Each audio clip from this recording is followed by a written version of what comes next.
we got to talk about the returning guys and kind of what they mean for the offense, right? Are you a Gunnar Stockton guy or are you a Ryan Puglisi guy? Because personally, I feel like Gunnar Stockton has taken some strays. Personally, I throughout the offseason. I feel like there's been a ton of doubt about his ability to be able to be the number one guy on this team and take them to where they need to go, even though we just saw him come in and literally help win an SEC championship game against one of the better teams in the country, the Texas Longhorns. There were still a lot of questions. So what is it, Mason? Are you a Puglisi guy or are you a Stockton guy?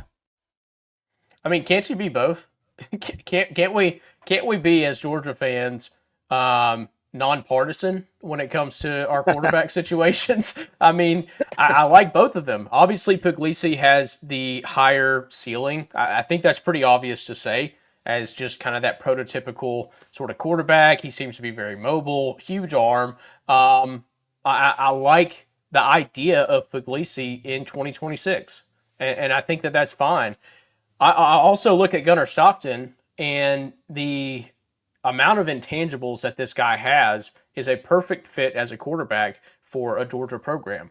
We saw it in Stetson Bennett in a much different way, mind you, but Stetson Bennett was probably not as talented as Gunnar Stockton in a lot of ways from an arm talent perspective. I think he's a little bit more mobile, a little bit faster, literally, than Gunnar Stockton. But as far as an intangible, as far as the team getting around the player, the quarterback, the leader of the offense, I think that there are a lot of similarities. And this Georgia team, this Georgia offense, with the pieces that they have at receiver, which we'll get into in a minute, that's all they need. It is a little bit of glue to hold them together, maybe some glue on their hands so they don't drop the football as much as well. And I think that this offense can really start to click. So I am a big Gunnar Stockton fan. If you go back and watch in the 2-game or 1.5 game sample size we saw from last year, the guy pretty much only made one mistake. There were a couple of bad decisions where he probably missed a read on a receiver in that Notre Dame game, but the only mistake that I can really think about, or large mistake that I can think of, is the interception that nearly cost Georgia the SEC championship, and that was a really bad throw. But in that circumstance, he was kind of tossed into the fire and told to get out as best as he could, and it was a tough situation. He did absolutely everything that he could in that position. I just think going through a whole offseason as the number one, under a system that Mike Bobo has designed for Gunnar Stockton. Nobody knows Gunnar Stockton as a quarterback better than Mike Bobo. I mean, the family ties, as Georgia fans, you all know how close Bobo is to Gunnar Stockton. I think that goes a long way, and it also speaks to the intangibles and the leadership qualities that he has, and the leadership potential that he has.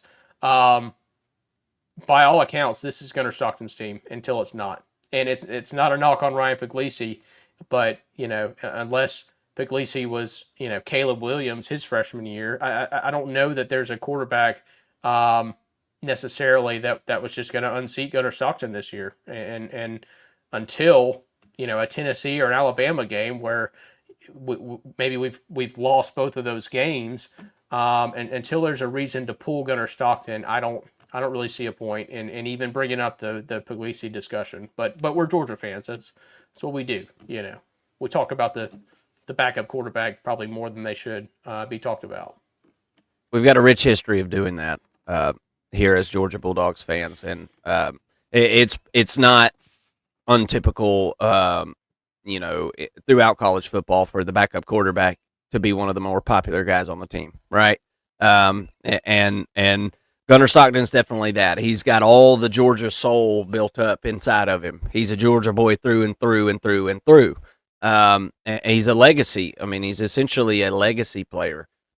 Really, with the way that he was brought up. I mean, look, I don't know what quarterback you would have thrown in last year to Georgia's offense and that would have just thrived with that wide receiver group. I mean, they had the dropsies, bro. I mean, I don't.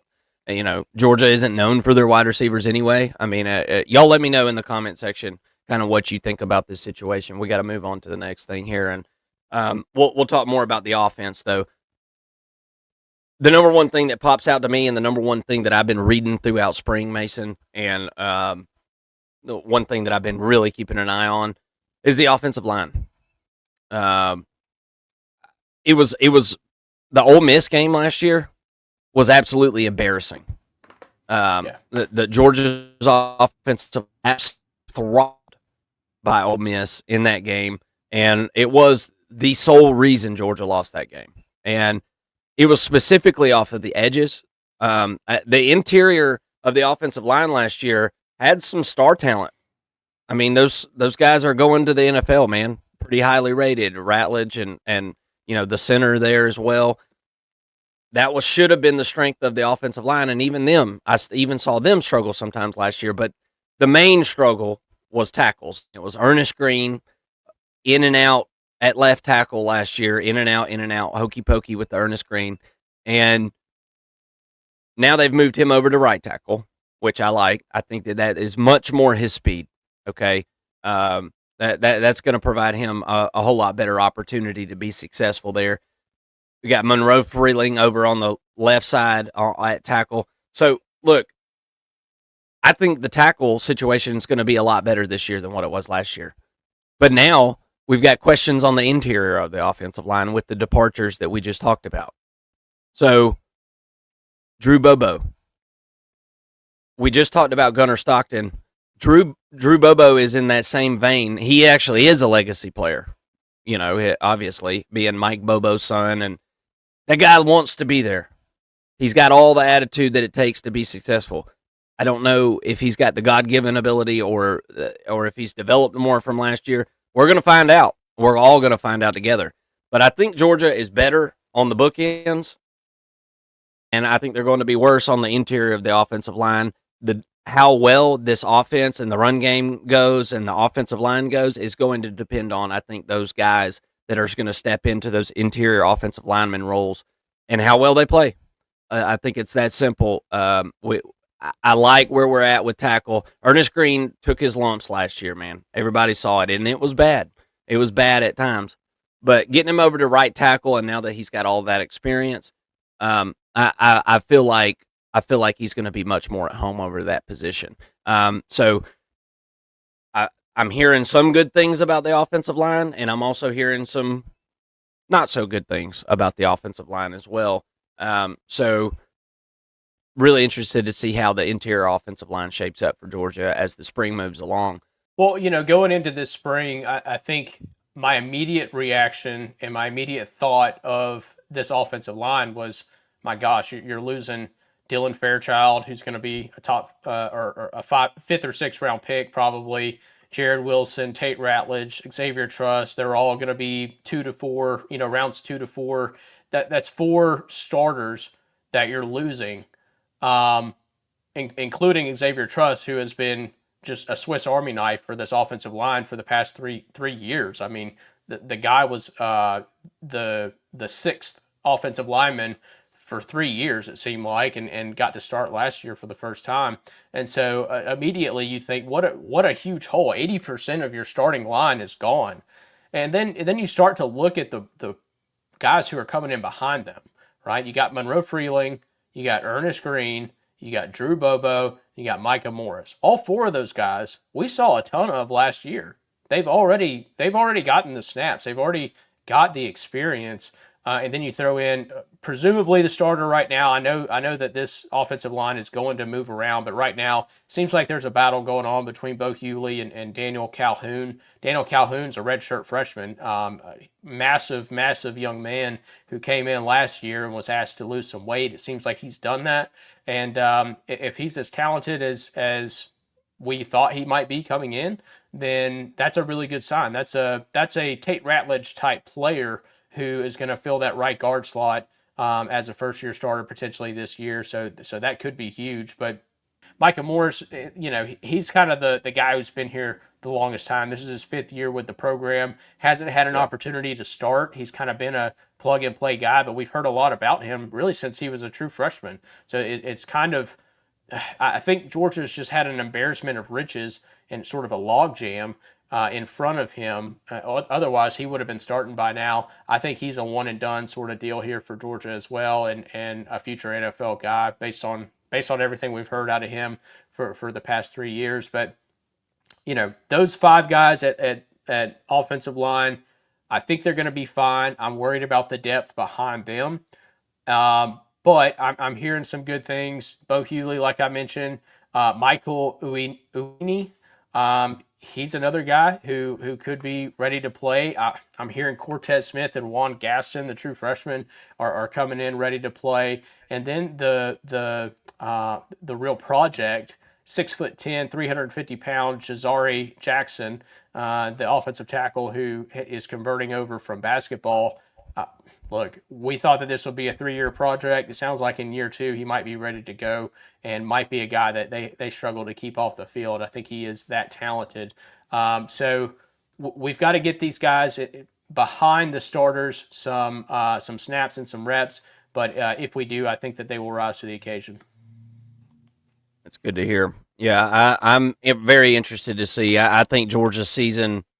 I really, really, really feel like Georgia's season offensively goes as that offensive line goes, man. And maybe that's kind of cliche to talk about in football or something, but I think it really, really means that really depicts Georgia's season, how well that offensive line is able to build some continuity and get something going. Because last year it was not what Georgia fans had come to expect from Kirby Smart offensive lines. It was a different looking style of offense, and it was interesting to say the least, and actually sometimes kind of not that fun to watch. So we'll see what they can do as far as the offensive line. You mentioned the wide receivers earlier, Mason. We'll talk about those guys here for a second, but Zachariah Branch is making some noise at spring here, and really hearing that the offense, the passing game is going to be built around his abilities and a lot of his strengths, and going to be trying to find a lot of ways to get him the ball. I hear all that, but in my head, as a Georgia fan, I'm thinking, and I hate to say this, Mason, maybe this isn't a popular opinion, but I'm thinking, okay, Zachariah Branch, you've really got some work cut out for you now. You're at Georgia as a wide receiver, trying to be an elite player in the nation. I'm just really interested to see how this works. As a Georgia fan, obviously, I hope it works out really well. Obviously, for my own selfish reasons, because I love the Georgia Bulldogs. But I have doubts. There's been 1,000-yard receiver ever at the University of Georgia. And I get what Kirby Smart's doing. He's building something that's not centric around one player or one type. We want to be balanced. We want to have playmakers here and there and blah, blah, blah. Zachariah Branch needs to be fed until we all decide, okay, wait, we got to stop feeding him. I mean, this is an electric player. What do you think, Mason? He's making a lot of noise in camp.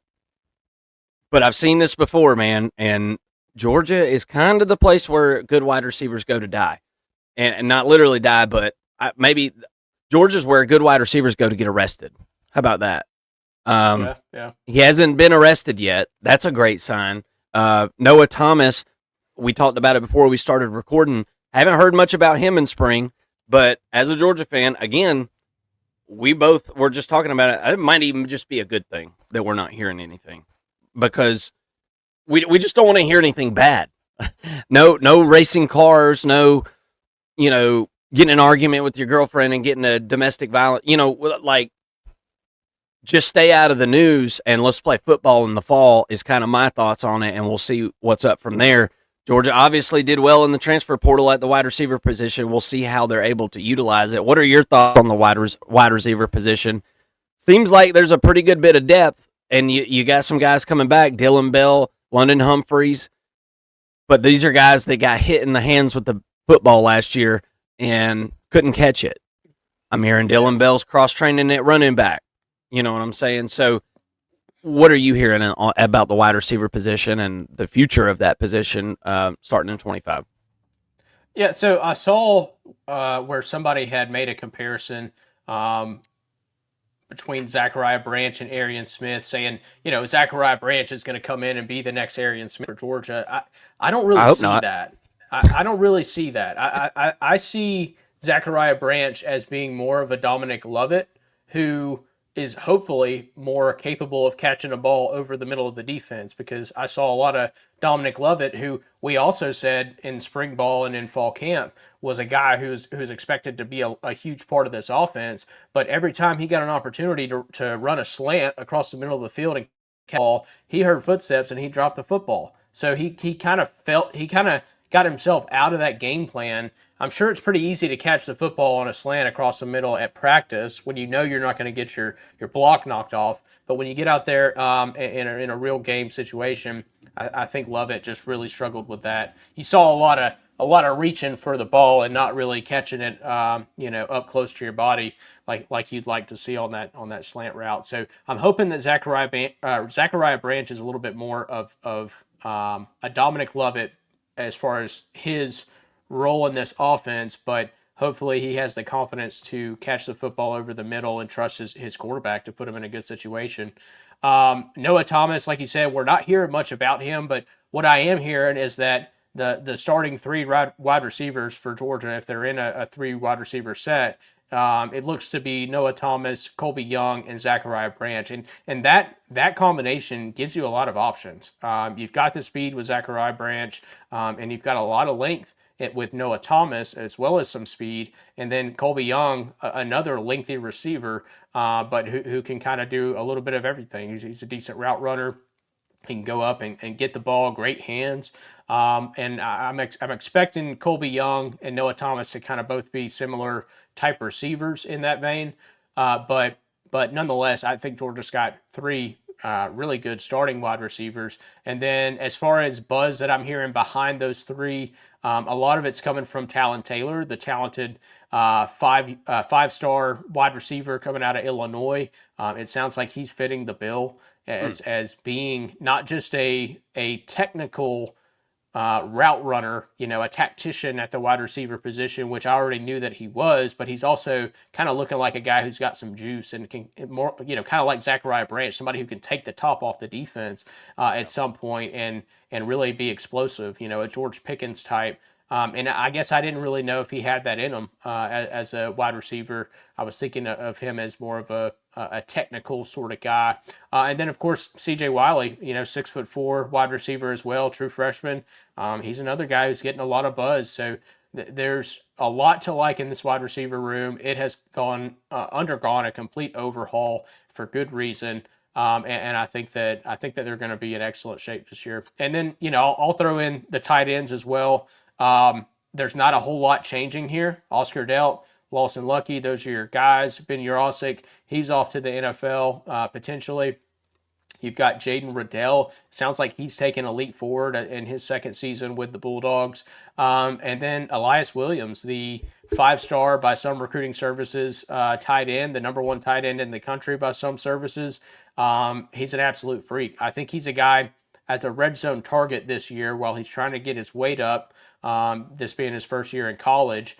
I think he's a guy who you might see line up out wide and go up and get the ball in some red zone situations. Yeah, I'm glad you brought up the tight ends there. Georgia ain't got no talented tight ends, do they? Holy cow, they got three absolute studs. I feel like Riddell is going to be a real good one, um, Mm-hmm. as well. And yeah, Talon Taylor, I think, is a guy that you just mentioned who is coming in. Obviously, a 2025 recruit, a highly touted guy, number 23 overall player, as according to On Three anyway. Um, I'm I think we need some production out of him. I do. I think he needs to be playing as soon as possible. I'm not saying starting, but we know how Georgia does. It's to play at Georgia is to rotate, right? Is you get snaps, first and second team throughout every game. We got to get something out of that guy. And he was just a big get in the 2025 class, and excited to see what he can bring to the offense. Let's talk defense for a minute.